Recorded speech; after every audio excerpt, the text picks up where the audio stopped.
Vous êtes encore en forme? Oui. Oui. Alors, notre prochain présentateur, Dominique Rousseau, c'est lui qui est le fondateur et organisateur de Enquête de la vérité. Donc, c'est la 4e année que Enquête de la vérité se produit. Et Dominique Rousseau est revenu c'est le seul présentateur qui est revenu les 4 années. Il a très à cœur cette œuvre-là. Justement, je parlais avec lui hier soir au téléphone et il me disait tout le travail qu'il a dû accomplir, toutes les péripéties qui se sont mis devant lui là, pour réussir à produire cet événement-là et ces DVD-là. Alors, je vous demande de l'accueillir très chaleureusement, Dominique Rousseau.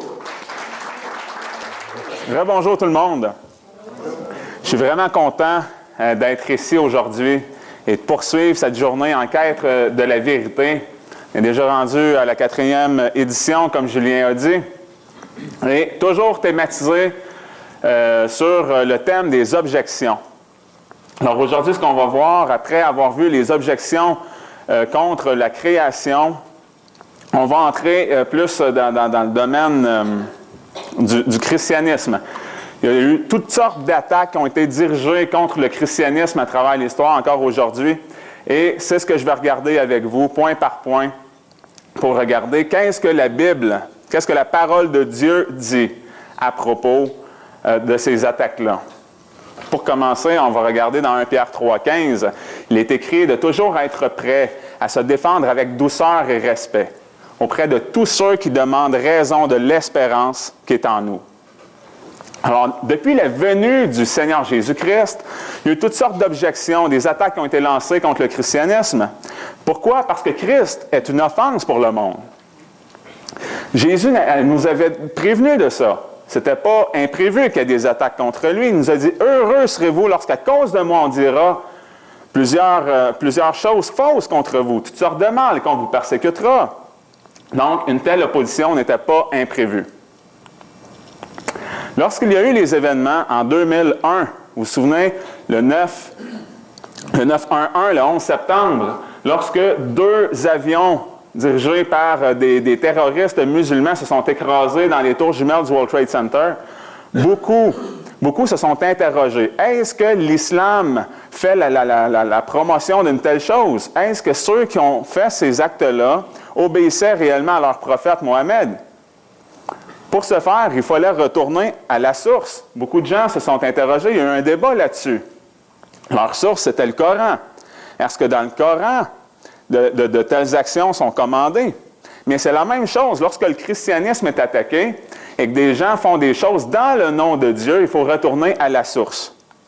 Notre source qui est la Sainte Bible, pour vérifier le bien fondé de ces objections-là. L'objection la plus populaire, la plus courante qui revient, ce sont les fameuses croisades. L'année passée, il y a Laurence Tisdale qui était venu, dans le cadre de Enquête de la vérité 3, donner une conférence sur les objections, pas sur les objections, mais sur les dangers de la théorie de l'évolution. Alors, il avait apporté des faits dans l'histoire où des hommes qui croyaient ardemment à la théorie de l'évolution, qu'est-ce que ça l'a conduit comme effet? Les résultats de ça. On pense à Adolf Hitler qui croyait à une race d'Aryens et en éliminant les Juifs qui croyaient sous-évoluer, il voulait épurer l'humanité, donc il croyait faire du bien. Mais certains sont revenus en me disant « Ah, ben c'est beau, vous présentez juste un côté de la médaille, mais le christianisme peut être autant dangereux. Qu'est-ce que vous faites avec les croisades, avec l'Inquisition, avec toutes ces choses-là qui ont été faites dans le nom de Jésus? » Très bonne objection, et c'est ce qu'on va regarder aujourd'hui. On va répondre à ça. On va regarder maintenant la définition des croisades, selon le dictionnaire Le Petit Robert, édition de 2001. Donc, une croisade est une expédition entreprise au Moyen Âge par les chrétiens coalisés pour délivrer les lieux saints qu'occupaient les musulmans. Autre mot pour désigner la croisade, c'est une guerre sainte. Donc, une guerre qui mène les fidèles d'une religion au nord de leur foi. C'est un peu comme le concept de la djihad. Et puis, sur la définition des lieux saints, on va regarder, c'est temple, église, sanctuaire. Et lorsqu'il est utilisé au pluriel, les lieux saints, ce sont les lieux de la vie de Jésus en Palestine, les lieux de la Passion. Il y a plusieurs problèmes avec ces définitions-là. Premièrement, les chrétiens n'ont pas de lieu saint. La Bible ne fait pas état de ça. Deuxièmement, les chrétiens ne peuvent mener aucune guerre au nom de leur foi. Alors la question que je pose, c'est est-ce que le christianisme inspire et promouvoit la guerre, la violence, les conflits, les conquêtes territoriales? La réponse à ça, c'est un catégorique non. La vraie façon d'honorer Christ, c'est de recevoir la doctrine des apôtres et de la mettre en pratique. Donc Jésus n'a jamais commandé ni promu une telle chose. Au contraire, il l'a rejeté et condamné très clairement. Il a commandé de faire le contraire à ses disciples et il nous a donné aussi un exemple parfait par sa vie. On va regarder ici au chapitre 9 de l'Évangile de Luc.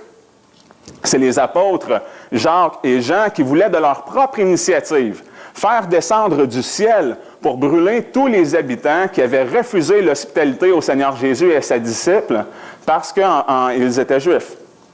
Mais la réponse du Seigneur a été immédiate.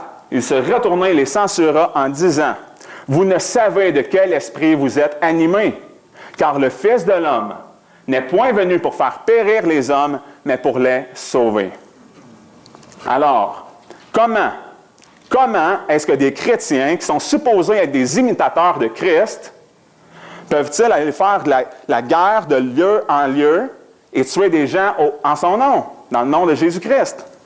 C'est impensable lorsque le Maître lui-même ne l'a pas permis. Autre histoire dans Matthieu, chapitre 26, les versets 51 à 52. Lorsque Jésus s'est fait arrêter pour ensuite aller se faire crucifier, il y a l'apôtre Pierre qui a tiré l'épée de son fourreau et qui a emporté l'oreille droite de Malchus, qui était le serviteur du souverain sacrificateur. La réponse de Jésus fut immédiate. Encore là, il lui a dit « Remets ton épée dans ton fourreau, car tous ceux qui prendront l'épée périront par l'épée. » Car comme il est dit ailleurs, la vengeance appartient à Dieu. Remarquez que Christ interdit non seulement d'agresser qui que ce soit en son nom, mais il interdit même de défendre son honneur et sa personne par l'épée. Alors c'est pourquoi les évangélistes chrétiens dans le passé ont tous, à l'image de Christ, en imitant Christ, accepté de subir, c'est-à-dire de mourir martyrisés pour leur foi. En imitant Jésus, ils n'ont fait aucun mal à leurs agresseurs. Dans Jean 18,36, Jésus dit « Mon royaume n'est pas de ce monde. Si mon royaume était de ce monde, mes serviteurs combattraient, afin que je ne fusse pas livré aux Juifs. Mais maintenant, mon royaume n'est pas d'ici-bas. » Mais malheureusement, beaucoup de chrétiens se sont fait berner. Se sont carrément fait berner par l'Église catholique et par le pape qui assurait toutes sortes de fausses promesses aux croisés, à ceux qui accepteraient de se joindre à son armée. Alors le pape assurait aux croisés qu'ils obtiendraient la vie éternelle, il assurait qu'ils recevraient l'absolution de leurs péchés et qu'ils accéderaient directement au royaume céleste sans avoir à passer par les feux du purgatoire. Alors on peut voir ici que les gens de l'époque, ils croyaient vraiment que le pape avait le plein contrôle des portes du ciel, qu'il pouvait ouvrir à qui il voulait selon son bon plaisir. Et qu'en plus, il pouvait soustraire du purgatoire qui il voulait de façon très arbitraire. Mais malheureusement, ces superstitions-là engendrées par l'Église catholique romaine ont entraîné les gens dans le mensonge et l'ignorance pendant plusieurs siècles. C'est la fin de la première objection. On va regarder maintenant l'Inquisition. Une autre objection, ça c'est les fameuses chasses aux sorcières. La chasse aux hérétiques, c'est-à-dire une chasse qui visait tous ceux qui s'opposaient aux doctrines de l'Église catholique romaine. Ils étaient reconnus comme étant des ennemis qui devaient être mis à mort. La définition, toujours selon le Petit Robert 2001. L'Inquisition est une juridiction ecclésiastique d'exception instituée par le pape Grégoire IX pour la répression dans toute la chrétienté des crimes d'hérésie et d'apostasie, des faits de sorcellerie et de magie active du 13e siècle au 16e siècle, donc environ 300 ans de temps. Autre problème, le mot répression et christianisme ne font pas bon mélange. D'après la Sainte Bible, ce n'est pas deux mots qui vont ensemble. Et une juridiction ecclésiastique doit respecter la séparation entre l'institution de l'État et l'institution de l'Église et ne s'occuper que de discipliner l'intérieur de l'Église. Alors, elle n'a pas de pouvoir civil. Elle n'a pas le pouvoir de faire un péché, un crime punissable. Dans Luc, au chapitre 12, versets 13 et 14, quelqu'un de la troupe dit à Jésus, « Maître, dis à mon frère qu'il partage avec moi l'héritage. » Mais Jésus lui répondit, « Ô homme, qui est-ce qui m'a établi sur vous pour être votre juge et pour faire vos partages? » Dans Jean, au chapitre 12, les versets 47 et 48, « Si quelqu'un entend mes paroles et ne croit pas, c'est Jésus qui parle. Il dit, « Je ne le juge point, car je ne suis pas venu pour juger le monde, mais pour sauver le monde. Celui qui me rejette et ne reçoit point mes paroles a son juge.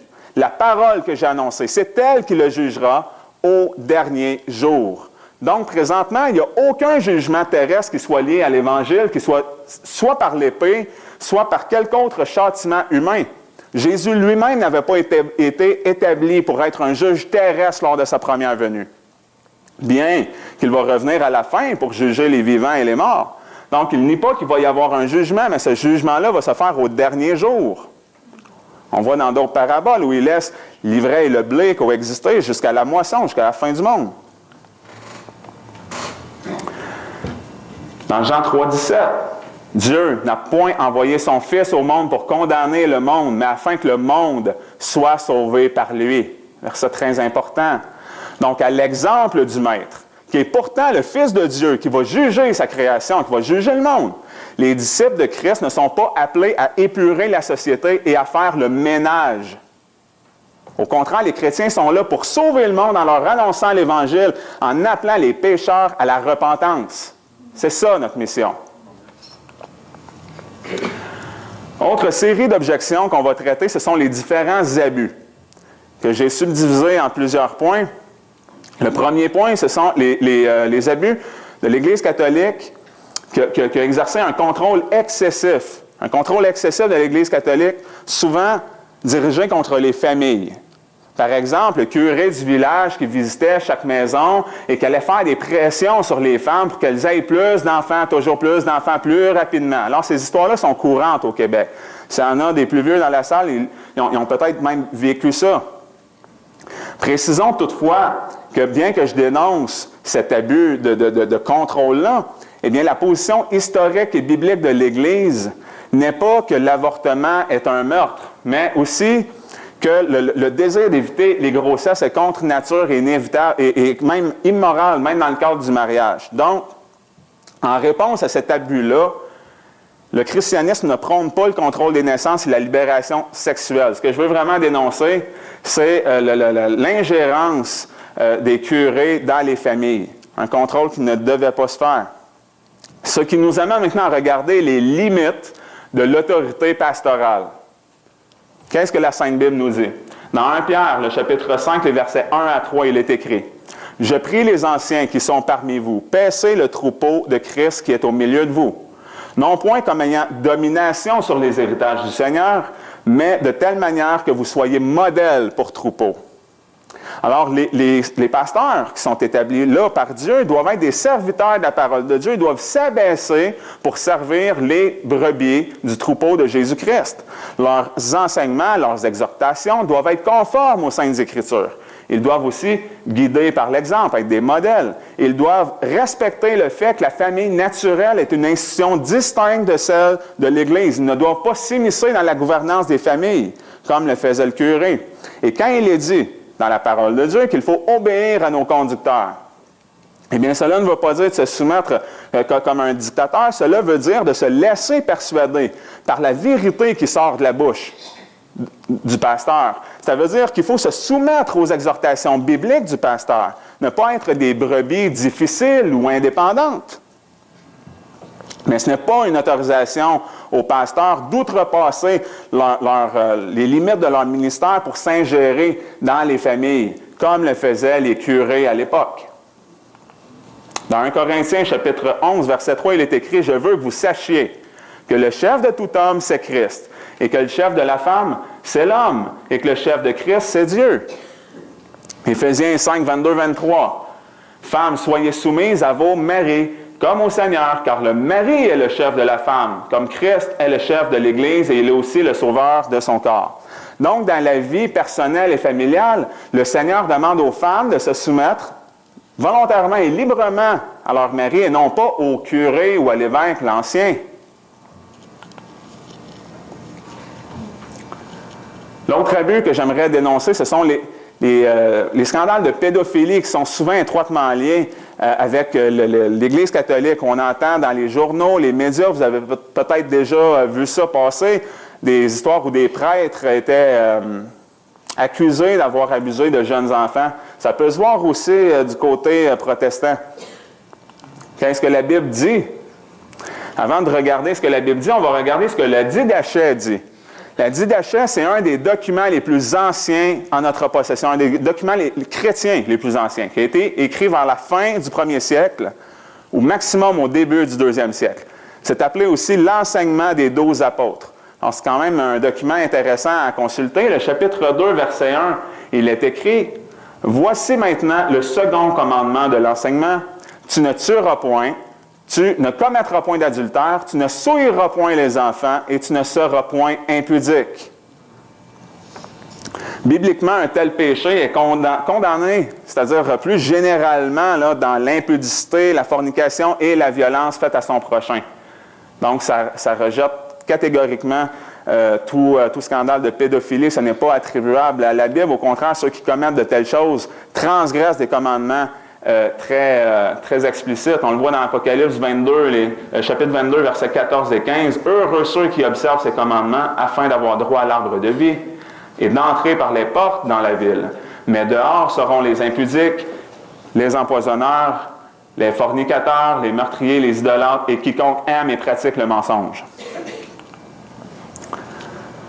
1 Timothée 3, versets 1 à 4. « Cette parole est certaine que si quelqu'un désire être évêque, il désire une œuvre excellente, mais il faut que l'évêque soit irrépréhensible, mari d'une seule femme, conduisant honnêtement sa propre maison, tenant ses enfants soumis en toute pureté de mœurs. » Alors, on sait que le mariage ne réglera pas nécessairement tous les cas de pédophilie. Il peut y avoir des hommes mariés qui soient pédophiles, mais il faut quand même faire remarquer que Dieu, dans sa parole, n'a jamais interdit aux évêques d'être mariés.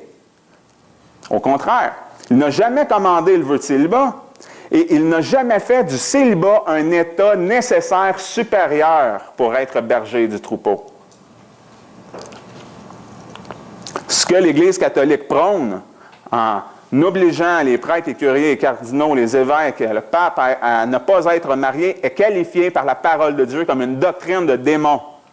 Disons-le, c'est pas moi qui le dis. L'apôtre Paul l'a écrit à Timothée. 1 Timothée 4, versets 1 à 3. L'Esprit dit expressément que dans les derniers temps, quelques-uns se détourneront de la foi, s'attachant à des esprits séducteurs et à des doctrines de démons, défendant de se marier. 1 Corinthiens, chapitre 7, les versets 2 à 6. Toutefois, pour éviter l'impureté, que chacun ait sa femme et que chaque femme ait son mari, ne vous privez point l'un à l'autre, sauf si c'est pour un consentement mutuel, pour un peu de temps, afin que vous vaquiez au jeûne et à la prière. Mais après, retournez ensemble, de peur que Satan ne vous tente par votre incontinence.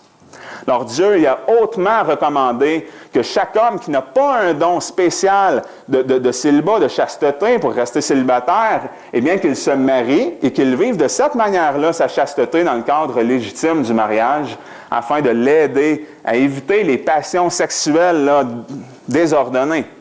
C'est comme ça que ça fonctionne. Prochaine série sur les abus, c'est la richesse excessive du Vatican. Si vous regardez cette photo-là, tout ce qui est jaune, là, c'est de l'or. C'est fou, là. C'est fou la richesse qu'il y a là au Vatican. Mais qu'est-ce que nous dit la parole de Dieu à ce sujet-là? C'est parce que c'est ce qui m'intéresse, moi. Colossiens, chapitre 3, les versets 2 et verset 5. « Affectionnez-vous aux choses d'en haut et non à celles de la terre. Faites donc mourir ce qui dans vos membres tient à la terre, la fornication, l'impureté, les passions, les mauvais désirs et l'avarice qui est une idolâtrie. » La Bible qualifie l'avarice d'idolâtrie. L'avarice, c'est une recherche là, passionnée des biens matériels. C'est un désir anxieux de maintenir ce qu'on possède. C'est clairement défendu, clairement condamné par la parole de Dieu. Luc 21, On voit ici, il y a des disciples qui observaient le temple à Jérusalem, qui le trouvaient beau, orné de belles pierres. C'était magnifique comme construction. Mais Jésus leur a répondu, « Est-ce cela que vous regardez? Car il viendra des jours qu'il ne sera laissé pierre sur pierre, qu'il ne soit démoli. » Donc, en disant ça, Jésus leur dit clairement qu'ils ne devraient pas être attachés à ces choses matérielles-là qui ne sont qu'éphémères. 1 Timothée chapitre 6, on va voir les versets 9 et 10, un peu plus tard, 17 à 19. Or que ceux qui veulent devenir riches tombent dans la tentation et dans le piège et en plusieurs désirs fous et nuisibles qui plongent les hommes dans le malheur et dans la perdition, car c'est la racine de tous les maux que la convoitise des richesses, de laquelle quelques-uns étant possédés, ils se sont détournés de la foi et se sont enserrés eux-mêmes dans plusieurs douleurs. Donc la Bible dénonce ici fortement l'amour de l'argent et des richesses. Elle nous met en garde des conséquences que peuvent survenir de ceux qui veulent devenir riches en ce siècle présent. Est-ce que l'Église catholique suit vraiment les recommandations? Moi, quand je regarde une image comme ça, je n'ai pas l'impression que l'Église catholique a renoncé aux richesses de la terre. Je ne sais pas pour vous, mais... Si on continue la citation dans 1 Timothée au chapitre 6, « Dénonce à ceux qui sont riches en ce monde, qu'ils ne soient point hautains et qu'ils ne mettent point leur confiance dans l'incertitude des richesses, mais au Dieu vivant qui nous donne toutes choses abondamment pour en jouir. Qu'ils fassent du bien, qu'ils soient riches en bonnes œuvres, qu'ils soient prompts à donner, faisant part de leurs biens, se faisant un trésor pour l'avenir, appuyé sur un fondement solide, afin qu'ils obtiennent la vie éternelle. » Pour le présent, la Bible nous recommande la modestie et le contentement. La Bible n'interdit pas que quelqu'un soit riche, mais elle recommande aux riches d'être prompts à donner, même que cela est une bonne pratique pour eux-mêmes, pour garder leur cœur, pour éviter que les riches s'attachent à leur propre richesse. C'est une bonne pratique. Si on fait une petite récapitulation, on a vu plusieurs sujets jusqu'à maintenant. On a vu les croisades, on a vu l'Inquisition, on a vu le contrôle excessif des familles, les scandales de pédophilie, les richesses excessives du Vatican. Et tous ces scandales-là ne sont ni attribuables à Jésus-Christ lui-même, ni à la parole de Dieu, ni aux premiers chrétiens, aux apôtres. Tout cela n'a rien à voir avec la volonté révélée de la parole de Dieu. Ces scandales-là qui sont liés en grosse partie à l'Église catholique romaine et à son histoire sont condamnés par la Sainte Bible. Ils ne s'inspirent pas non plus de l'exemple parfait de Jésus-Christ. Et plutôt que de blâmer le christianisme pour tous ces scandales-là, on devrait plutôt blâmer la corruption du christianisme. On devrait blâmer l'infidélité à la loi de Christ et à sa source qui est la Sainte Bible. Pourtant, le Seigneur avait averti les croyants qu'il y aurait des faux Christ, des faux prophètes, des faux chrétiens, même des faux enseignants. Une telle situation est donc pas surprenante, il fallait s'y attendre. Jésus nous l'avait dit, que de telles actions, des méchantes actions soient commises faussement dans son nom. Prochaine série d'objections, c'est le trafic des indulgences. On a vu il y a quelques instants les richesses de l'Église catholique romaine. Eh bien, ce n'est pas pour rien qu'ils sont devenus si riches. Il y avait une belle business à opérer, là.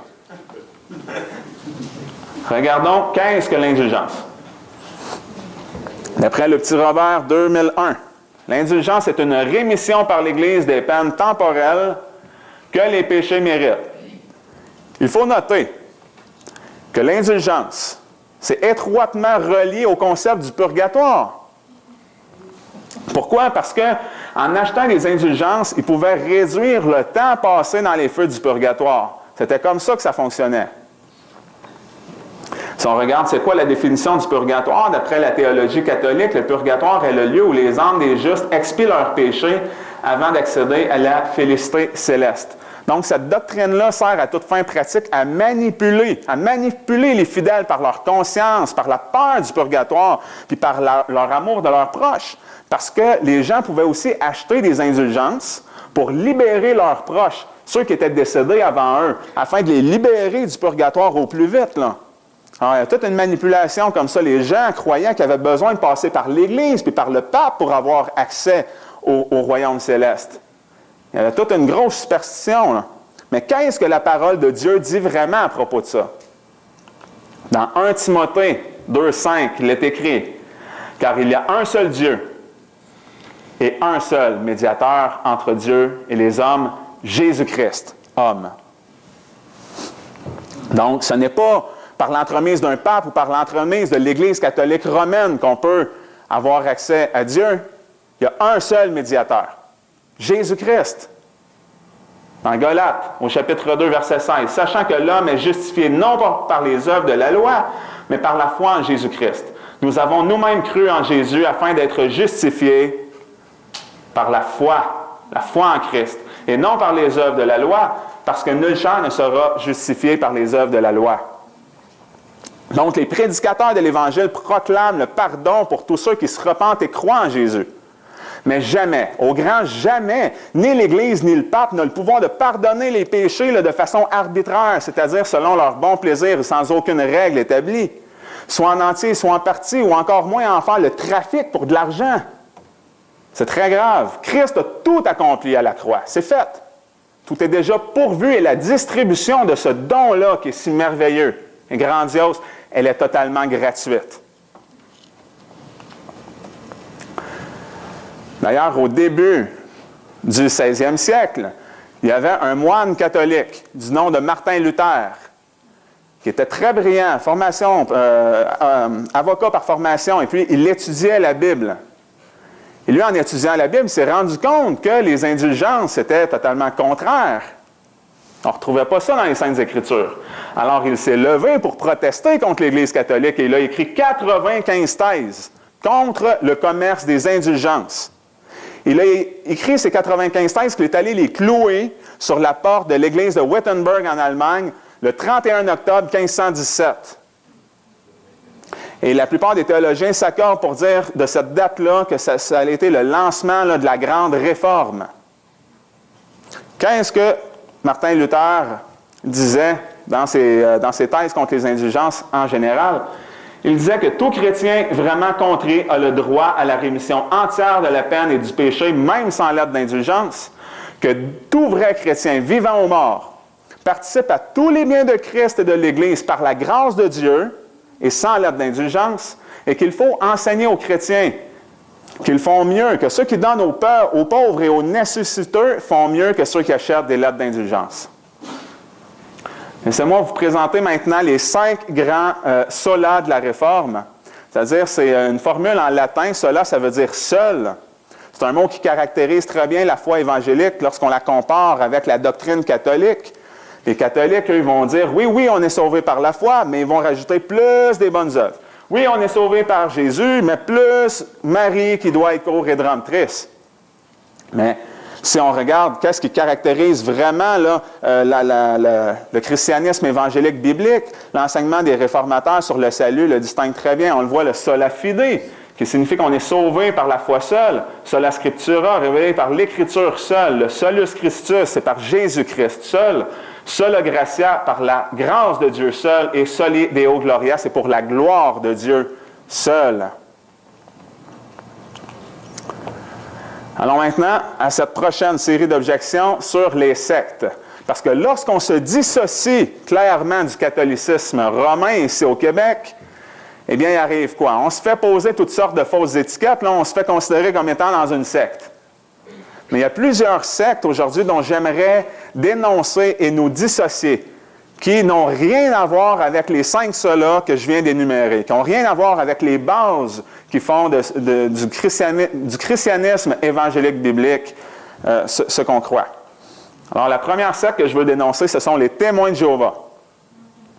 Vous avez sûrement déjà rencontré ici présent un témoin de Jéhovah un jour. On est au Québec. Ils sont très actifs. Ils sont reconnus pour faire du porte-à-porte, de refuser les transfusions sanguines. Ils refusent aussi le service militaire et ils sont assujettis aussi à une structure centralisée qui est la tour de garde à Brooklyn.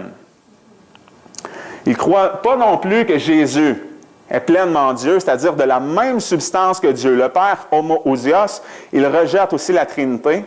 Ils croient en l'annihilation plutôt qu'en l'enfer, c'est-à-dire qu'ils croient qu'au lieu que le pécheur qui n'est pas sauvé, au lieu qu'il aboutisse dans des tourments éternels, va plutôt être entièrement détruit. Il va cesser d'exister.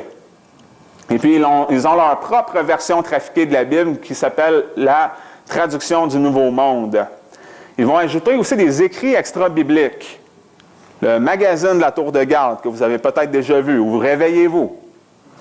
Charles Taze Russell, qui est le fondateur des Témoins de Jéhovah, a déjà dit, si quelqu'un lit la Bible seul, ça va le conduire dans les ténèbres. Mais si quelqu'un lit la Bible à la lumière de la Tour de Garde, ça va le conduire tout droit au paradis. Alors, on voit le besoin des sectes de coller leur propre interprétation des Saintes Écritures dans la compréhension de leurs adeptes lorsqu'ils lisent la Bible. Ils ont besoin de ça.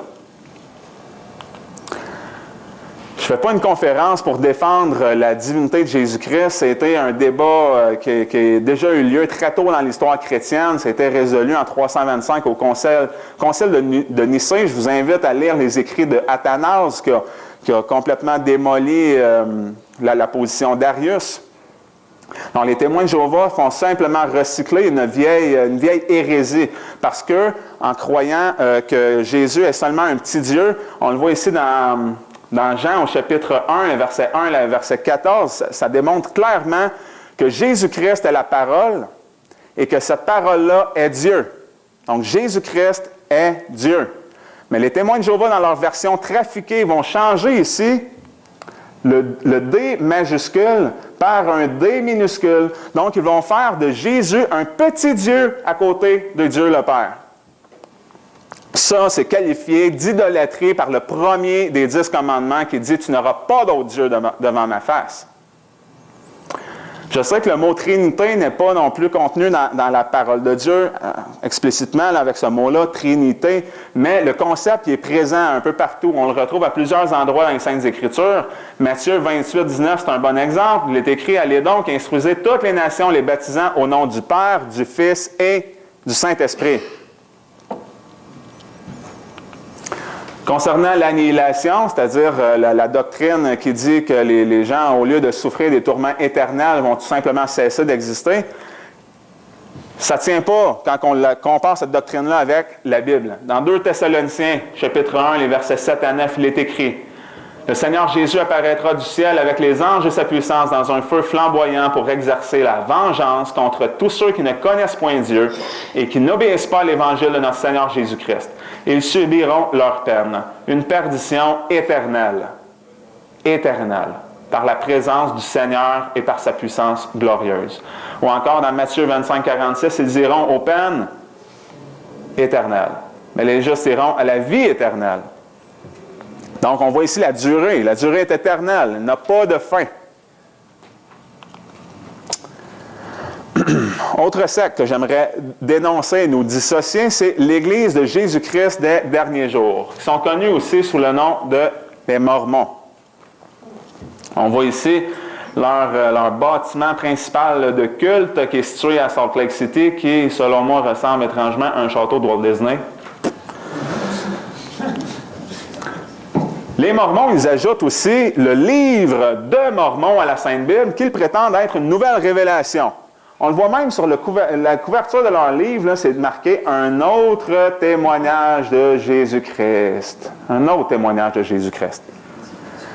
Mais qu'est-ce que nous dit la parole de Dieu à cet effet-là? Dans Galates, au chapitre 1, les versets 8 et 9, c'est l'apôtre Paul qui parle.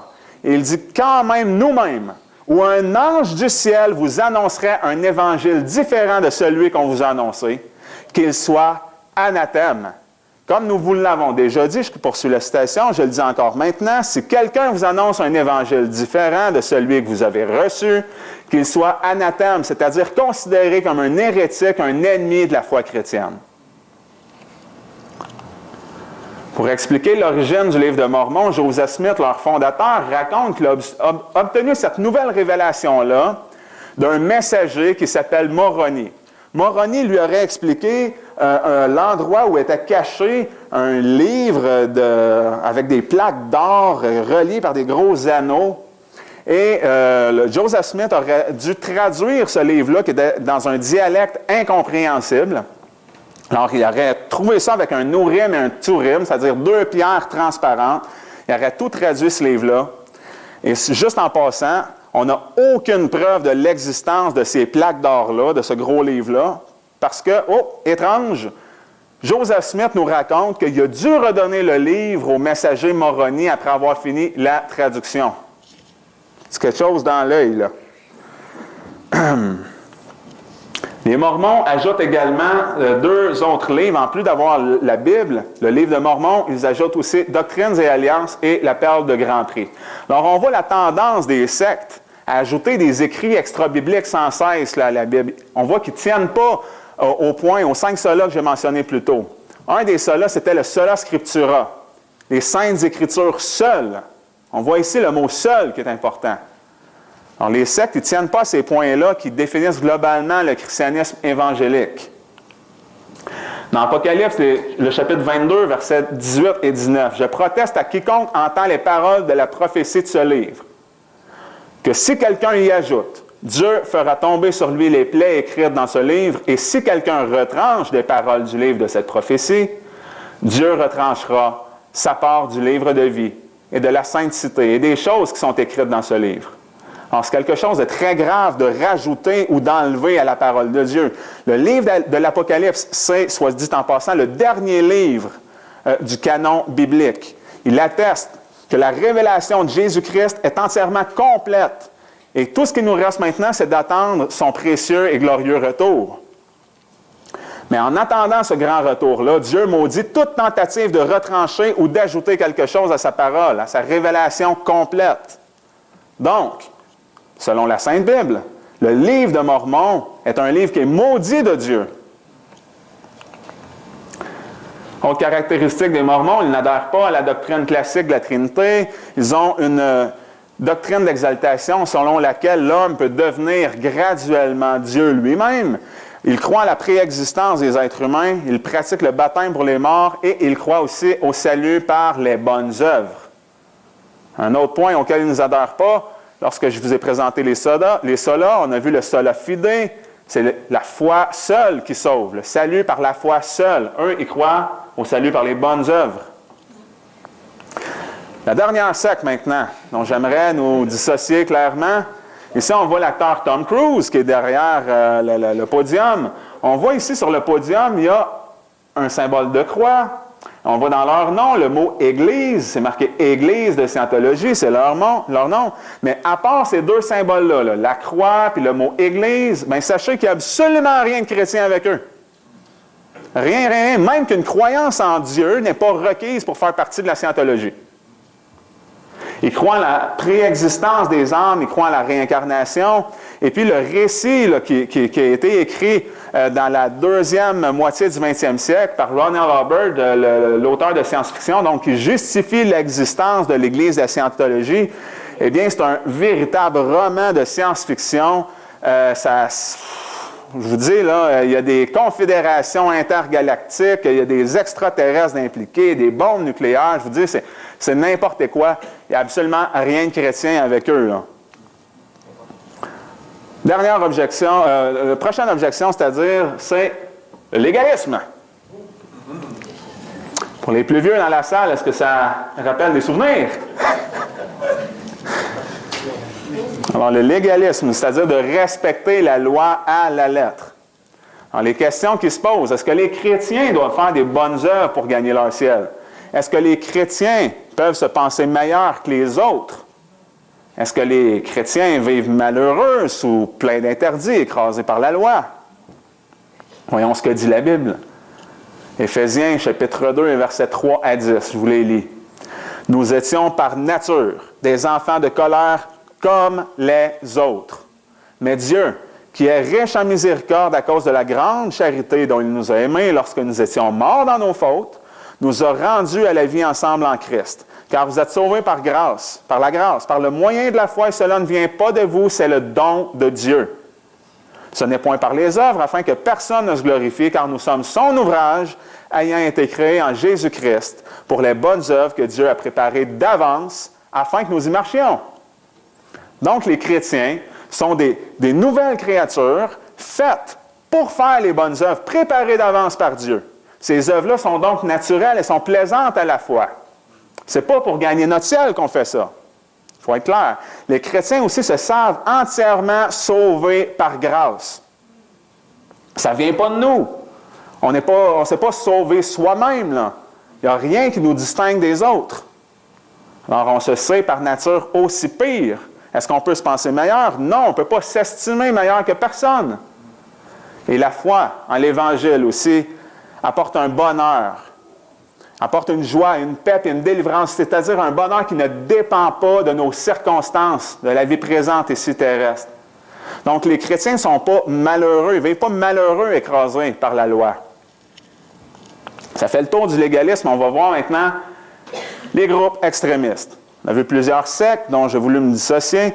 On va regarder maintenant des groupes encore plus extrémistes. Il y a des églises qui prêchent un évangile de prospérité, il y a des églises qui sont taxées sur des pratiques là, extrêmes, irrationnelles, qui ne sont pas bibliques. Alors, on va regarder qu'est-ce que nous dit la Bible à propos de l'évangile de prospérité. Dans Matthieu, chapitre 10, et versets 38 à 39, Jésus dit, « Celui qui ne prend pas sa croix et ne me suit pas n'est pas digne de moi. Celui qui aura conservé sa vie la perdra. Mais celui qui aura perdu sa vie à cause de moi la retrouvera. » 2 Timothée 3,12. Tous ceux qui veulent vivre selon la piété en Jésus-Christ seront persécutés. C'est totalement le contraire. Ceux qui prêchent un évangile rose bonbon, qui vont dire « Accepte Jésus-Christ dans ton cœur, mon ami, tu vas voir, ça va bien aller. Tu vas flotter. » Eh bien, c'est faux, c'est un faux évangile. Parce que Jésus nous a prédit le contraire. Il nous a promis des persécutions, des épreuves, des tribulations. Il a même dit, vous serez haïs à cause de moi. Mais la perspective du chrétien ne se limite pas à la recherche d'un bonheur terrestre et éphémère. On voit plus loin. On voit en fonction de la vie éternelle. Elle est là, notre espérance. Notre espérance, elle est en Christ pour avoir une vie éternelle. Que dire maintenant des groupes qui s'isolent, qui vivent hors de la société? On peut penser aux moines catholiques, où il y a aussi des communautés comme les Amish ou les Ménonites. Qu'est-ce que la Bible dit là-dessus? Jean 17. On voit Jésus-Christ qui prie pour les siens. Le verset précédent, avant le verset 15 que je vais vous lire, le verset 14, il parle que le monde a haï ses disciples à cause de la parole de Dieu. Mais qu'est-ce que Jésus prie? Il dit, « Je ne te prie pas de les ôter du monde, mais de les préserver du malin. » Alors Jésus ne veut pas qu'on soit soustrait du monde, mais qu'on soit préservé du malin à l'intérieur du monde. Dans 1 Corinthiens chapitre 5, les versets 9 et 10, « Je vous ai écrit dans ma lettre, ça c'est l'apôtre Paul, de ne pas avoir de relation avec les impudiques. » Elle est spécifiée. « Non pas avec les impudiques de ce monde, ou avec les avares, les ravisseurs ou les idolâtres. Autrement, il vous faudrait sortir du monde. » Ce que Paul est en train de dire, c'est de ne pas avoir de relation avec quelqu'un qui se nomme frère, quelqu'un qui est à l'intérieur même de l'Église et qui vit une vie dans le péché totalement désordonnée.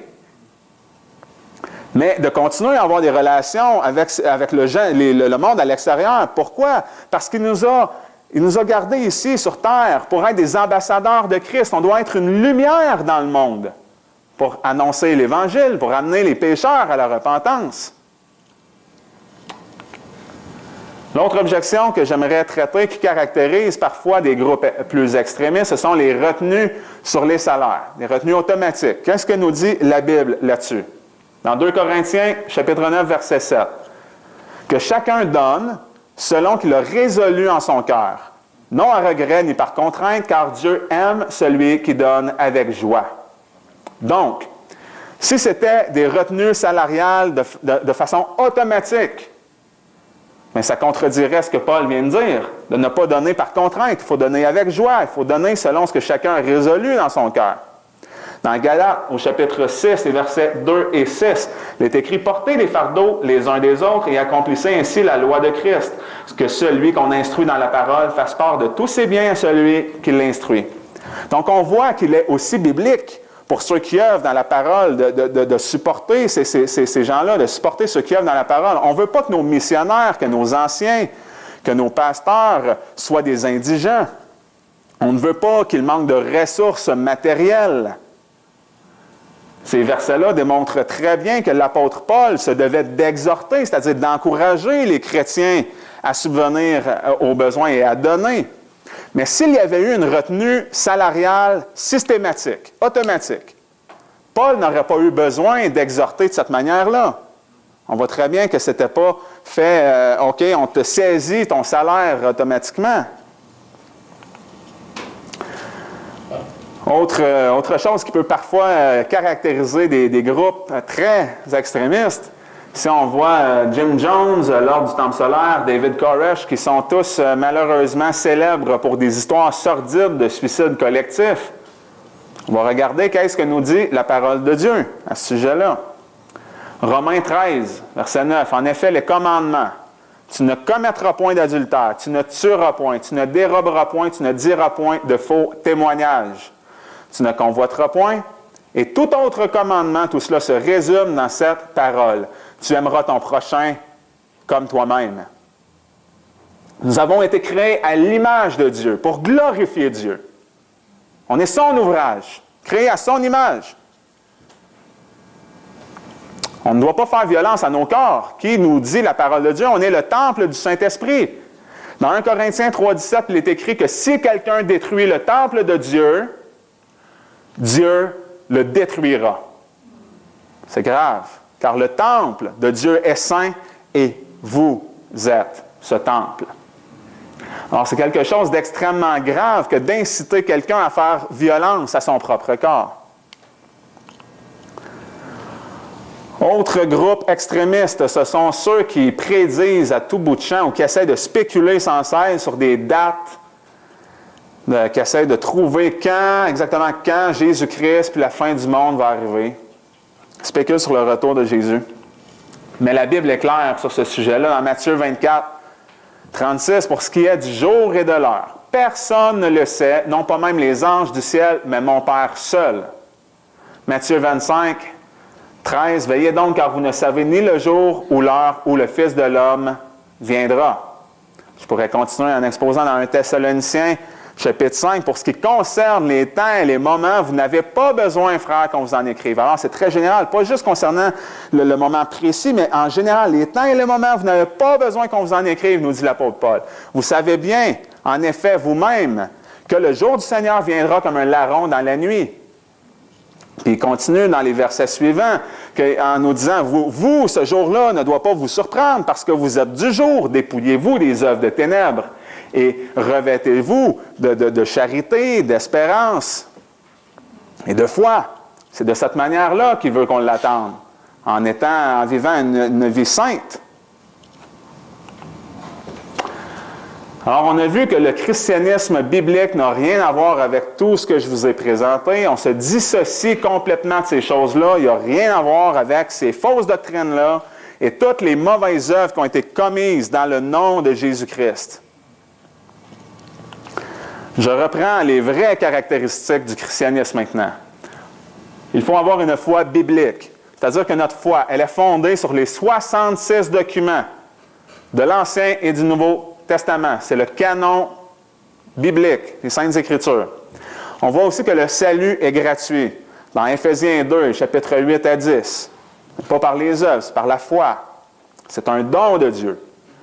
Il y a aussi une liberté chrétienne, c'est-à-dire que la vérité de l'Évangile, elle nous affranchit, elle nous libère de la culpabilité d'une mauvaise conscience. Elle nous libère aussi des mauvaises œuvres et de l'emprise du péché. On était esclaves au péché, on devient maintenant esclaves de la justice. Une transformation.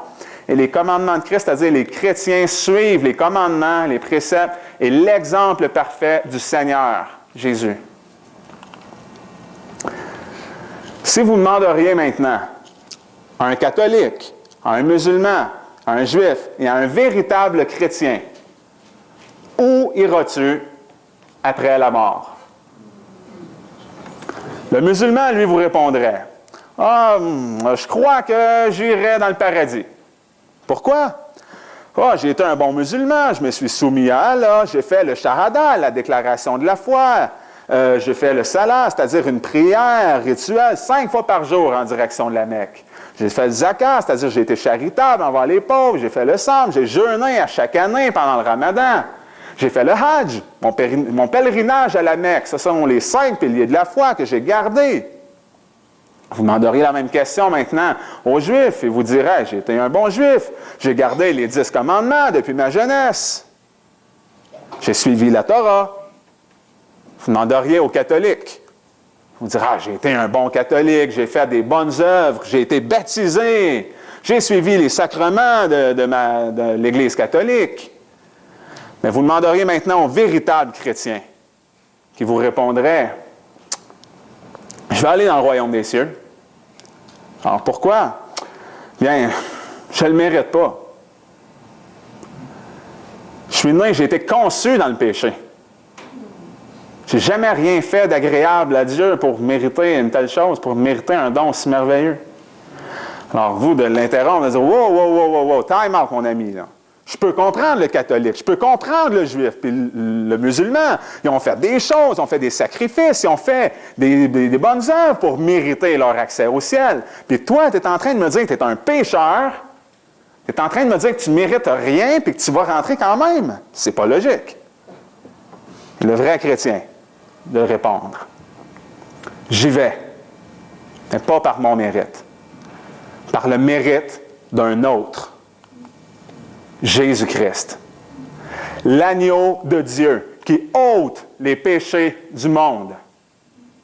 En 2 Corinthiens, chapitre 5, verset 21, « Car celui qui n'a point connu le péché, il l'a traité en pécheur pour nous, afin que nous devenions justes de la justice de Dieu en lui. » Donc, si le chrétien hérite de la vie éternelle, ce n'est pas aucunement par ses efforts ou par ses propres œuvres, mais c'est par la réconciliation qu'il a obtenue à travers Jésus-Christ, qu'il a échangé de place avec lui. Il y a eu vraiment un échange de dossiers, là, de sorte que la colère de Dieu qui pesait, qui était contre nous, a été déversée sur Christ à la croix, et sa justice nous a été imputée. C'est comme ça. On a vu plusieurs faux scandales. On a vu les croisades, on a vu l'Inquisition, les abus, la pédophilie, les indulgences. On a vu l'amour des richesses, les sectes et les groupes plus extrémistes. Alors, vous comprendrez bien que toutes ces choses-là n'ont rien à voir. Tout ce qui a été commis dans le nom de Dieu dans le passé, eh bien, ça n'a rien à voir avec la Sainte Bible ou avec Jésus. Même au contraire. Mais que faire maintenant avec ce scandale-là? Ce scandale-là, c'est-à-dire qu'un vil criminel, quelqu'un qui faut avoir fait des choses graves, là, mais qui se repent et qui croit en Jésus-Christ, lui va être sauvé. Tandis que l'honnête citoyen, celui qui va, selon ses propres efforts, avoir vécu une vie qui peut sembler droite aux yeux des hommes ici-bas, qui se pense une bonne personne, mais qui ne croit pas en Jésus, lui va être condamné. Ça peut être choquant, là. Mais qu'est-ce que je réponds à cette objection-là? Absolument rien. Pourquoi? Parce que c'est ce que la Bible affirme. C'est ce qu'un chrétien croit.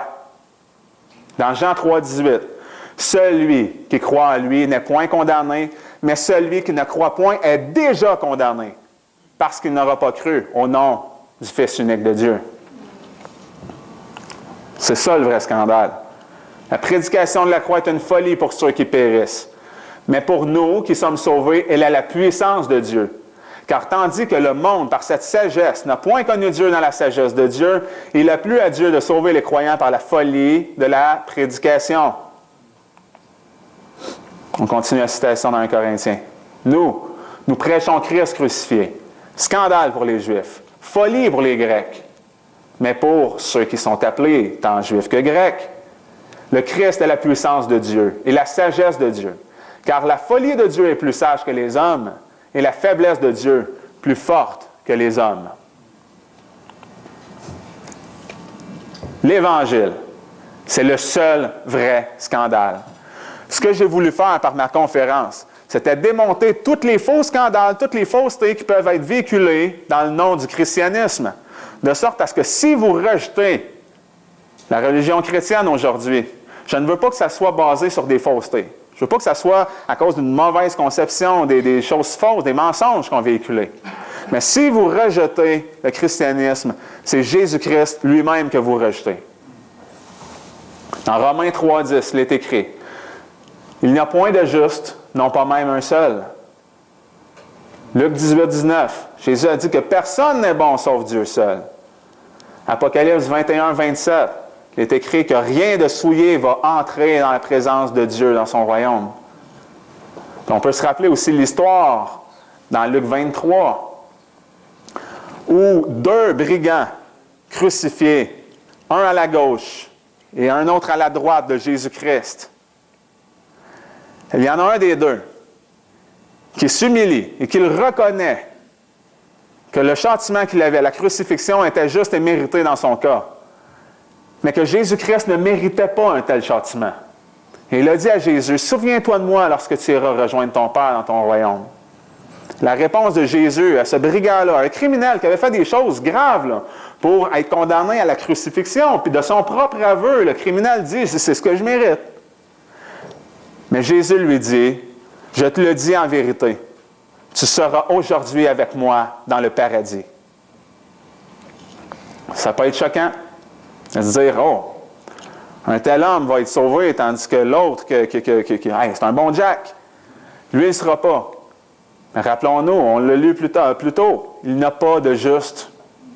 Il n'y a personne qui soit bon. Alors, toute l'espérance que vous mettez en vous-même, en vos propres actions, en votre propre bonté, transférez-la sur Jésus-Christ seul. Le seul qui peut vous sauver. Voici l'Évangile. Rappelons-nous que l'homme a été créé par Dieu et pour Dieu. Toute cette création-là, c'est pour lui. L'homme a été créé pour glorifier Dieu et pour l'aimer toujours. Mais l'homme a échoué. Il a échoué de glorifier Dieu. Puis il est sous sa juste condamnation. Romains 6, 23, le salaire du péché, c'est la mort. Mais le don gratuit de Dieu, c'est la vie éternelle en Jésus-Christ. Il n'y a pas de vie éternelle à l'extérieur de Jésus.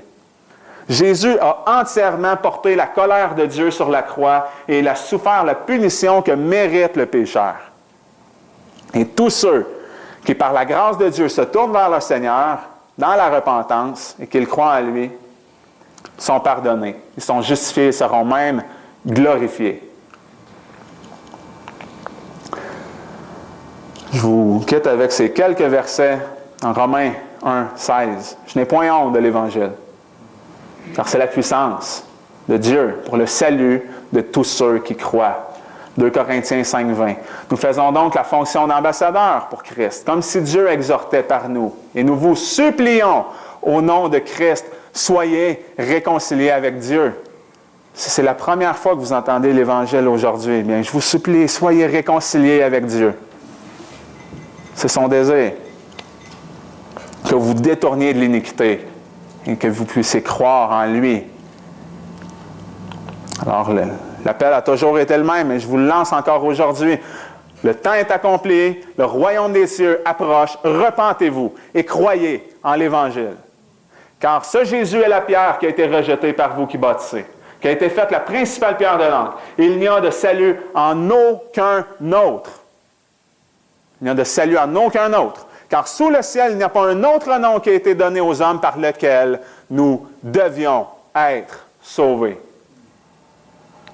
Alors, réfléchissez à ça. C'est maintenant la fin de cette conférence-là.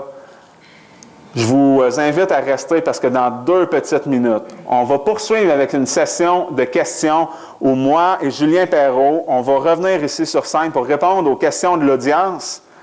Et donc, dans 2 minutes, je vous invite aussi à aller consulter mon site web. Je vous donne tous mes coordonnées. Ceux qui veulent me rejoindre, eh bien, ça va me faire un plaisir aussi de communiquer avec vous. Que la paix du Seigneur Jésus-Christ soit avec vous. Je vous remercie de votre attention.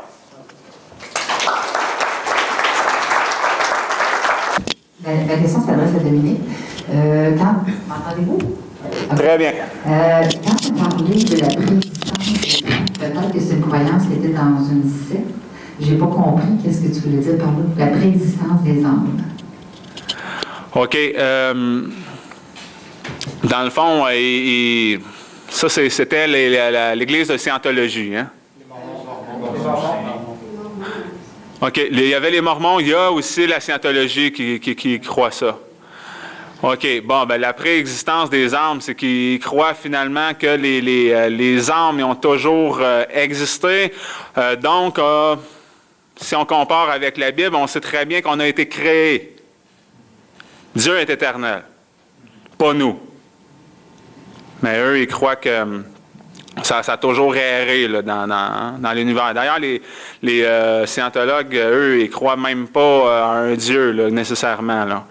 Fait que, puis pour question des Mormons, eux, bon, je sais pas, j'ai pas tout étudié en profondeur chaque aspect là, de leur théologie. Là.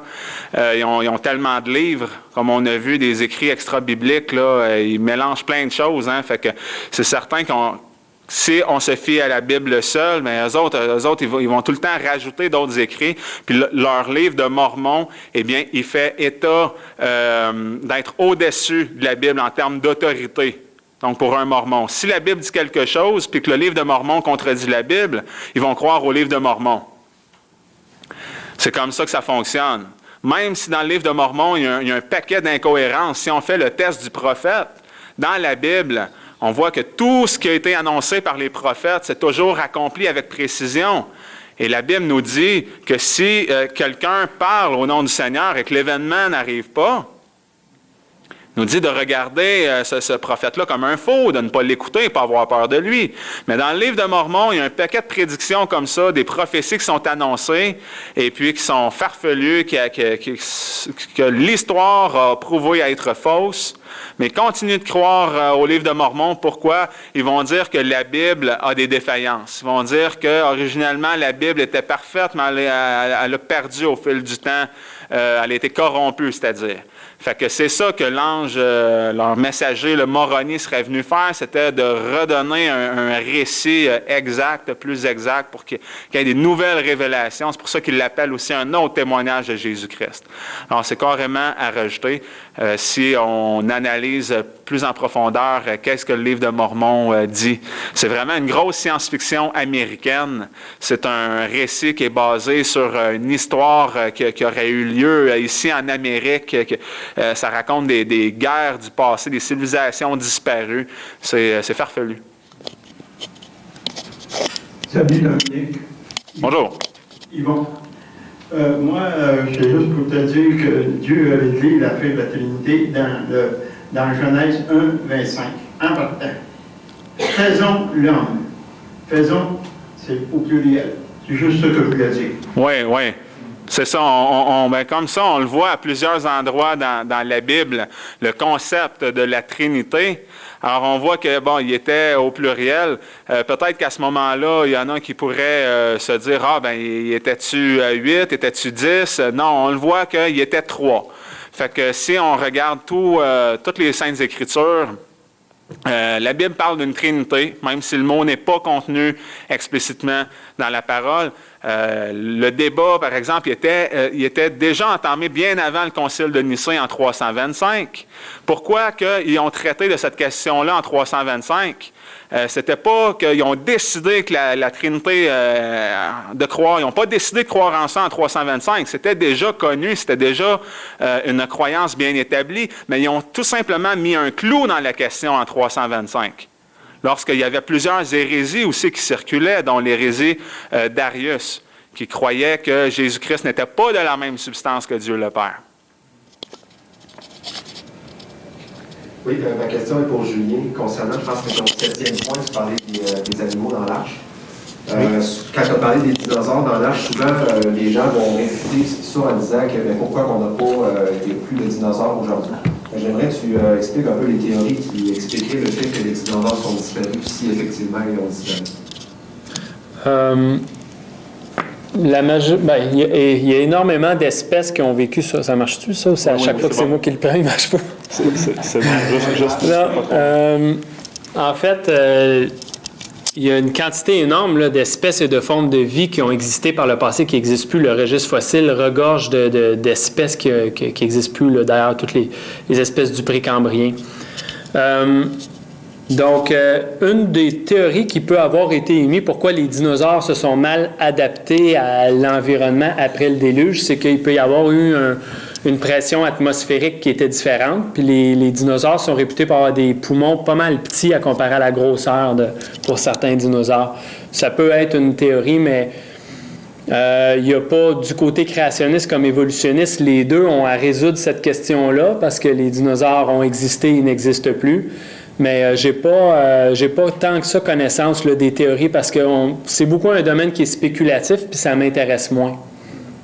Alors, je dirais que c'est pas juste la question des dinosaures parce qu'en fait, il y a énormément d'espèces qui sont dans le registre fossile qui ne vivent plus aujourd'hui, là. Donc, le témoignage du déluge est vraiment présent dans le registre fossile. Il n'y a vraiment pas beaucoup d'espèces vivantes qui vivent aujourd'hui à comparer à tout ce qui a vécu avant le déluge.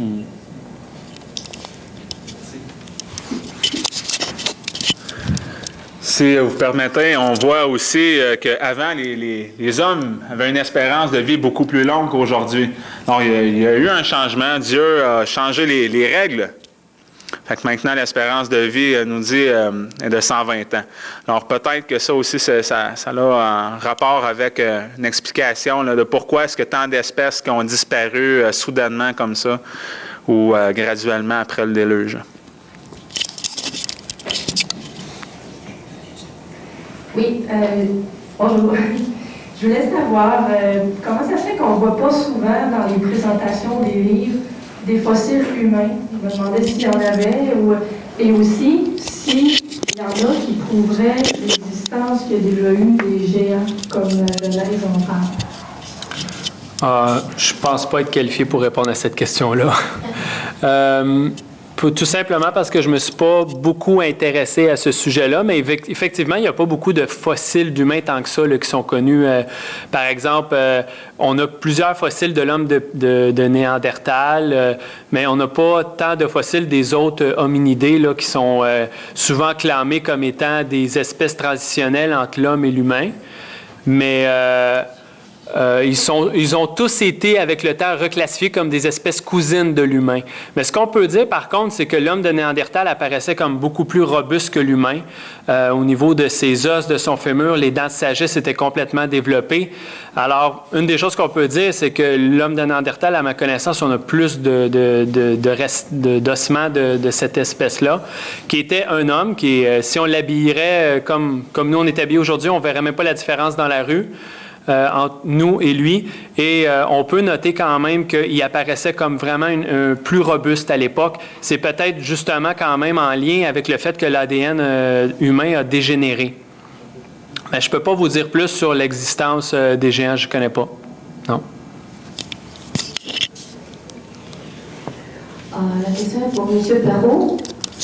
Lorsque vous avez parlé des non minéralisé de fossiles de dinosaures. Est-ce que c'était sur les grands dinosaures ou bien les plus petits comme vous parliez? Il y en a eu beaucoup. Hein? Dans les dernières 10 années, bien, ça a commencé en 2005. Le premier en 2005, c'est sur un T-Rex, un Tyrannosaure Rex. Donc oui, c'est sur un grand dinosaure. Le deuxième, c'est sur un hadrosaure là, qui disait qu'il y avait 80 millions d'années. Je ne sais pas quelle grosseur a ce dinosaure-là. Aussi, je vous en ai présenté qui n'étaient pas des dinosaures. Il y avait tout simplement des reptiles. Celui que je vous ai dit, la peau qui était pas fossilisée, là, c'était un reptile très petit. Et l'autre que je vous ai présenté aussi, c'est un œuf de dinosaure. Donc, on ne peut pas parler de grands dinosaures. Je ne savais pas de quel type de dinosaure? Pour ce qui est de celui qui est dans l'œuf, je ne sais pas. Je ne me rappelle pas de ce détail-là. Mais probablement qu'ils ont un moyen s'ils sont capables d'identifier les parties du squelette avec l'anatomie, ils sont peut-être capables de savoir de quelle espèce il était. Là. Mais non, je ne sais pas si c'était particulièrement plus des gros dinosaures que d'autres, mais il y a peut-être un élément aussi que j'avais oublié de mentionner quand j'étais dans ma conférence, mais il y a un des scientifiques à un certain moment donné qui affirme, je suggère que il y a probablement plein d'autres dinosaures qui ont des tissus non minéralisés, des tissus mous encore, mais c'est parce qu'ils sont à l'intérieur des os, puis on n'a jamais pensé à ouvrir des os de dinosaures pour voir s'il y avait des tissus non minéralisés, parce qu'on pense que les dinosaures sont vieux de plus que 50 millions d'années. Bien entendu, après quelques dizaines de milliers d'années, les tissus devraient être complètement oxydés ou ils devraient avoir été mangés par les bactéries ou ça devrait tout simplement, juste avec le temps, se défaire. Donc, les évolutionnistes, dans leur pensée, pour eux, ça ne faisait pas de sens qu'il y ait des tissus non minéralisés dans des os. Donc, là, maintenant, la porte est ouverte, puis il y en a eu plusieurs dans les dernières années qui se sont ajoutés aux premiers travaux qui avaient été faits en 2005-2008, parce que là, les scientifiques vont avoir peut-être plus le réflexe de casser, parce que les scientifiques essaient de ne pas casser les fossiles, là, mais vont peut-être avoir plus le réflexe d'essayer de piquer dedans ou faire un trou pour voir s'il y a du matériel à l'intérieur qui se serait conservé. Une dernière question au sujet des organismes d'Elia Clara. Ça, c'est un endroit, ça? Oui, exactement. C'est le nom d'un fossé où il y a beaucoup de fossiles. Là. Bon, puis Ouais.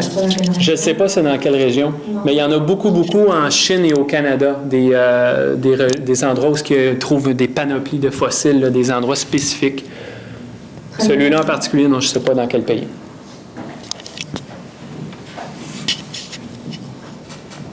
Est-ce qu'il y a d'autres personnes avec des questions?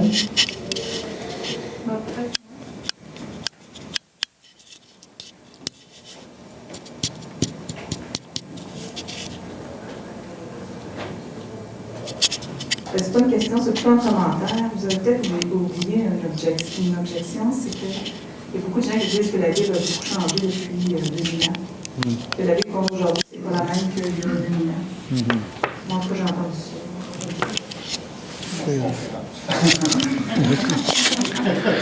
Dans le fond, c'est pas un oubli, c'est tout simplement qu'avec Enquête de la vérité, je ne veux pas me répéter. Si on regarde tout le matériel qui a été produit dans le passé, je vous encourage à vous procurer peut-être le coffret numéro 1 d'Enquête de la vérité. Parce qu'il y a eu une conférence qui a été dédiée entièrement sur cette objection-là. Toute la conférence est basée là-dessus. C'est M. Serge Cazelet qui la donne. Et puis aussi, ça peut être complété aussi avec, sur le même coffret, ma conférence à moi, où je donne 7 preuves de l'inspiration divine de la Bible. Peut-être dans la preuve numéro 2, avec les découvertes archéologiques. Ça prouve hors de tout doute, exemple avec la fameuse découverte du rouleau d'Ésaïe, que c'est exactement la même version qu'on a dans nos Bibles actuelles aujourd'hui. Puis ce rouleau-là est daté par la science moderne d'il y a 200 ans avant Jésus-Christ. C'est la même chose. Donc, ces prophéties-là, dans le fond, n'auraient pas pu être manipulées par après parce qu'on a un texte, justement, qui prédate la naissance même de Jésus-Christ, puis qui nous parle même jusque dans des détails près de sa mort. Alors, coffret 1, Enquête de la vérité.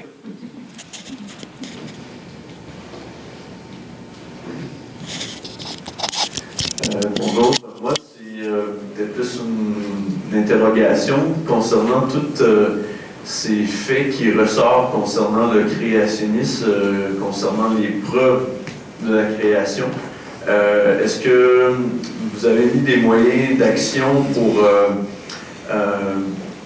donner aux autorités de l'enseignement au Québec moyen de pouvoir prendre connaissance de ces choses-là qui sont de grande portée là, concernant toute la fausseté évolutionniste qui est priorisée dans l'enseignement, versus tout ce qui serait important de mettre dans le matériel scolaire? Donnez-nous de l'argent. Oui, c'est l'argent qui mène le monde parce que ça prend des gens à temps plein, ça prend... Dans le monde anglophone, il y a énormément de représentations qui se font. Puis c'est d'ailleurs, aux États-Unis, le débat n'a rien à voir avec ici. Là. Ici, c'est très homogène là, dans le monde francophone. Tout le monde croit en l'évolution. On va peut-être avoir de la difficulté à trouver une vingtaine de scientifiques créationnistes au Québec parce que il n'y a même pas de questionnement, il n'y a même pas de débat. Puis en fait, les évolutionnistes font-tu tant que ça de la propagande d'évolution dans le monde francophone? Pas au Québec tant que ça. C'est intégré dans les écoles. C'est intégré dans les écoles, mais C'est intégré d'une façon plus banale qu'aux États-Unis. Aux États-Unis, c'est vraiment pas permis de questionner la théorie de l'évolution. Tu peux perdre ton travail, puis je veux dire, il y a plein de cas. J'ai rencontré moi-même une personne à qui c'est arrivé, quelqu'un qui était spécialisé dans la mécanique des fluides, puis étudiait comment améliorer les sous-marins, puis ses travaux étaient tellement exceptionnels qu'ils ont demandé de parler à la conférence internationale sur la mécanique des fluides. Quand ils ont su qu'il était créationniste, ils ont tout enlevé son budget, puis ils ont tout coupé. Et c'est pas un entendu dire, c'est quelqu'un qui m'a raconté ça quand j'étais à une conférence aux États-Unis. Donc, les représentations qu'on fait, non. Je vous dirais que l'Association des sciences créationnistes n'a pas un gros budget. C'est quelques donateurs. Laurence fait le plus de conférences qu'il peut. On est allé dans des cégeps, des universités faire des débats. Toutes les fois qu'on est invité, on est allé faire des débats. Il faut que les groupes bibliques soient sur place, nous invitent, organisent le débat, trouvent un professeur qui est prêt à débattre sur le sujet. Il faut qu'il connaisse un minimum de l'évolution. C'est quasiment plus ça la difficulté, de trouver quelqu'un qui en connaît un peu sur l'évolution, qui est capable de faire une présentation qui se tient. Mais on a fait ça à travers le temps et quand on le fait, on voit le même genre de réaction très, très émotive qu'on peut percevoir aux États-Unis. Mais il faut que ça vienne de plus que quelques individus. Parce que s'il y a des individus comme moi, puis Laurence, puis d'autres conférenciers qui font des conférences, on a le site de l'Association créationniste. Moi, j'ai mon blog sur lequel j'essaie de mettre de l'information, mais on fait ce qu'on peut avec le temps qu'on a, puis on ne peut pas faire ça à temps plein. Puis pour aller à des organismes ministériels puis faire des représentations, bien, il faudrait peut-être engager des avocats, ça commence à devenir plus gros. Mais ce que je sais, c'est que dans l'année qui vient, il va y avoir quelqu'un de notre association qui va essayer de faire des représentations au niveau des regroupements des professeurs. Ils ont des ateliers là, chaque année, tous les professeurs au Québec, et les professeurs ont le loisir de faire un kiosque d'information. Puis je sais qu'il y a une personne qui va nous représenter là. Alors, les interventions sont limitées au Québec. On s'est fait inviter par des émissions comme une émission Pardon? Oui, du Trisac, on est allé, là, mais il y a des émissions moins sérieuses là, qui nous ont lancé des invitations, puis on a refusé parce qu'on sait très bien que c'est pas en direct. Alors, il y a toutes sortes de coupures, puis j'ai déjà été interviewé par Québec Science, puis la seule phrase qui ont été mises dans le magazine n'avait aucun rapport avec tout ce que j'avais dit. Ils ont pris des phrases de plusieurs intervenants, puis ils sont venus coller ça dans un article, puis c'était tout il n'y avait rien qui avait du sens avec ce que j'avais dit. Donc, on fait attention aussi de ne pas accepter des entrevues, des fois, dans des émissions qu'on sait qu'il y a du montage, puis que c'est des émissions qui sont à caractère à ridiculiser aussi tous les gens qui ne sont pas dans le consensus de la majorité. Alors, c'est ça. Je vous dirais, c'est plus un problème d'argent, un problème de temps, puis aussi le fait que le débat, ça s'est excité au Québec là, aux alentours des années 2008-2009. Là, ça faisait rage aux États-Unis, puis ça a un peu débordé sur le Québec. Puis là, on a eu des demandes en entrevue. Du Trisac est arrivé. Puis je sais que Laurence est allé faire des débats sur des émissions anglophones aussi en Ontario. Puis, en tout cas, je vous conseille d'aller sur le site de la SCQ. Vous pouvez les voir, ces débats-là. Mais pour le moment, ça se limite à ça. C'est une question de moyens, je pense, plus que d'autres choses. Parce que les évidences et les preuves, ils sont là, puis ils sont faciles à transmettre.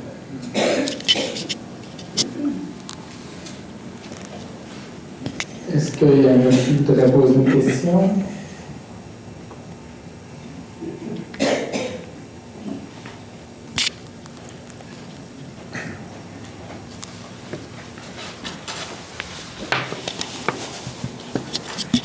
C'est au sujet de votre association. Est-ce qu'il y a une revue? Est-ce qu'on peut avoir accès à des infos?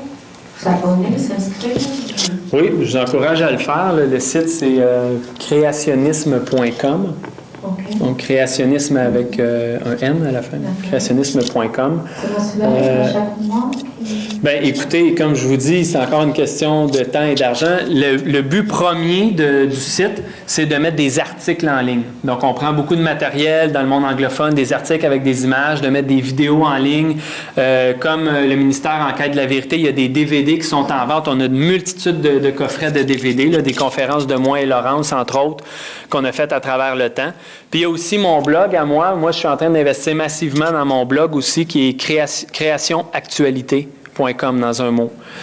Alors, essentiellement, ça se limite à ça. C'est avec le budget qu'on a et les moyens qu'on a, on n'est pas capable de mettre en place. On a déjà essayé de mettre un journal mensuel en place Mais c'était très difficile là, de trouver des gens sur qui se fier, là, qui étaient capables de faire la rédaction, etc. Puis... Je comprends que vous n'êtes pas en coopération ou bien...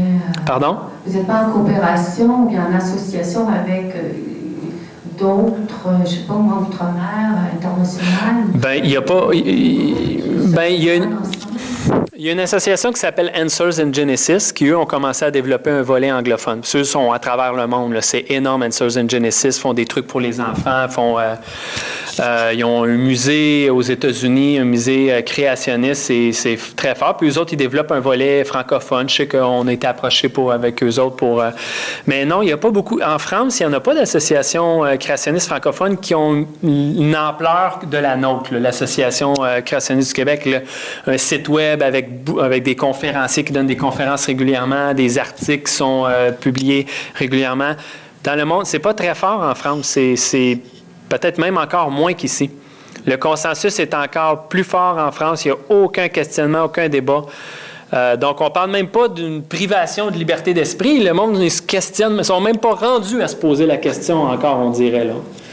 Donc, souvent, Laurence Tisdale, là, qui est le président de l'Association créationniste, se déplace en France. Les églises, donc, invitent quelqu'un du Québec pour aller en France. Donc, il n'y a rien. En français, là, on a vraiment besoin de support. On aurait besoin que les églises nous supportent. On aurait besoin que quelque chose qui vienne dans quelque part. C'est parce que le moment, on fonctionne avec un tout petit staff. Tout le monde a son travail de la semaine. Donc, tout ça, c'est fait en overtime. Tout ce que j'ai fait, moi, c'est sur mon temps personnel. Laurence, comme les personnes ici aussi, là, tu sais, Dominique, qui me parlait de tous les efforts qu'elle a fait. Puis... Jusqu'à maintenant, ça n'a jamais intéressé, je ne sais pas moi, des savants, des recherchistes, ceux qui sont experts en telle ou telle matière. Je ne sais pas, il n'y a aucun créationniste qui aurait une certaine autorité pour promulguer puis faire avancer les choses. Bien, les seules personnes qui ont vraiment de l'autorité, c'est ceux qui décident qui va publier dans une revue ou pas, puis les recteurs d'université qui décident qui a un job, qui n'a pas de job. C'est une très, très petite élite. C'est pour ça que je vous disais, aux États-Unis, il y a beaucoup de cas documentés dans le documentaire. Je vous disais que des gens qui ont des carrières, des professeurs, ça fait 20 ans, sont même rendus directeurs du département de mathématiques ou du département de chimie, puis se font mettre dehors. Fait que même à ce niveau-là, puis là, on ne parle pas de quelqu'un qui a essayé de faire rentrer du matériel créationniste à l'université. Il a juste dit que lui, il émettait un doute par rapport à l'évolution, puis il a mis dans un de ses cours, dans un chapitre, une partie où on étudiait, mettons, une partie des arguments qui pouvaient s'assimiler au créationnisme, et tout de suite, la personne perd son travail et est mise en discipline. Pourtant, les États-Unis, c'est supposé être un endroit de liberté de penser. Mais le lobbying évolutionniste est tellement fort, il y a tellement de budgets de recherche qui dépendent là-dessus, notamment tous ceux qui sont en paléontologie, pensez à eux autres, là. Je veux dire, chaque fossile qui est trouvé, la première question qui se pose, c'est combien de millions d'années que c'est. Si toi, tu arrives et tu dis que tu ne crois pas à des millions d'années, bien, tu viens de jeter par terre des milliers de livres. Il y a une raison pour que ça se passe comme ça.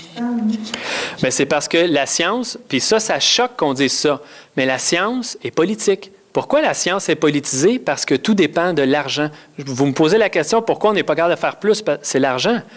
Mais les gens qui prennent avec nos impôts, font de la recherche scientifique, l'élite en haut, elle contrôle cet argent-là, elle contrôle à qui est donné le budget. Dans le documentaire Expert, vous pouvez voir, il y a un scientifique qui explique comment ça marche. Il dit, quand vous avez un sujet de recherche comme doctorat, vous devez vous monter un site web, monter de la documentation pour réussir à aller convaincre des comités qui décident des budgets. Mais ces gens-là, ce sont tous des gens qui sont très proches des associations libérales comme la ACLU aux États-Unis, qui fait une guerre sainte contre le créationnisme, des attaques virulentes et les attaques en cours ils font juste commencer à dire quelque chose dans une classe qui a rapport avec le créationnisme. Donc, c'est une question beaucoup d'argent, c'est politiser la science. Puis les évolutionnistes n'aimeraient pas entendre ce que je suis en train de dire, mais il y a une partie de politique en science, malheureusement. Puis je ne crois pas que les hommes de science veulent ça, mais ils sont pris dans un système où il faut convaincre les preneurs de décision. Il doit y avoir une chose, garder aussi la connaissance, parce que les connaissances... Comme dans tous les domaines. Parce que la religion, le christianisme, moi, je n'ai jamais trouvé quelque chose de plus scientifique que notre Bible. Mm-hmm. Bien, tous les fondateurs des sciences modernes seraient d'accord avec ça. Mais effectivement, chasse gardée, c'est dans tous les domaines de la science. Il n'y a personne qui veut... Aucun professionnel a passé 10 ans de ses études pour que quelqu'un vienne piler sur son travail puis dire que c'est pas vrai. Il va rester, King of the Hill, là, il va rester en haut de la montagne, puis il ne laissera pas personne grimper pour venir dire que ce qu'il a fait n'est pas vrai. Jusqu'à sa mort, ça va rester. Si vous permettez de rajouter, il n'y a pas de neutralité dans le monde. Jésus-Christ, il disait, soit que vous êtes avec moi ou contre moi. Hein? Et puis quand on arrive justement à dire ces vérités-là, puis à défendre la création, eh bien, ça choque. Pourquoi? Parce que ça a une implication, ça touche la vie personnelle des gens. Cette croyance-là, elle est profonde. Parce que si l'évolution est vraie, sont en train de justifier qu'un créateur n'est pas nécessaire. C'est ça qu'ils veulent faire avec cette théorie-là. Alors, s'il n'y a pas de créateur, vous n'avez pas plus de valeur qu'un chien ou qu'une vache. Il n'y a pas personne qui régit les règles, qui est capable de vous dire « tu ne tueras pas, tu ne commettras pas d'adultère ». Alors, il y a des gens qui veulent continuer à vivre avec leurs propres mœurs, de faire leurs propres lois. L'homme devient donc Dieu, il décide, dans la théorie de l'évolution, qu'est-ce qui est bien, qu'est-ce qui est mal. Parce qu'il n'y a pas une autorité supérieure, il n'y a pas un Dieu au-dessus qui définit les règles. Et c'est ça qui est attirant dans la théorie de l'évolution. C'est pourquoi ils veulent s'attacher à ça très, très durement. Ils ne veulent pas abandonner leur vision du monde, même lorsqu'on leur pousse les évidences et qu'on leur démontre que leur théorie ne tient pas la route. Pourquoi? Parce que ça chamboule tout. Ça chamboule le monde et leur style de vie, puis ça, ils ne sont pas prêts à le changer. Dernière chance, vous devez poser une question.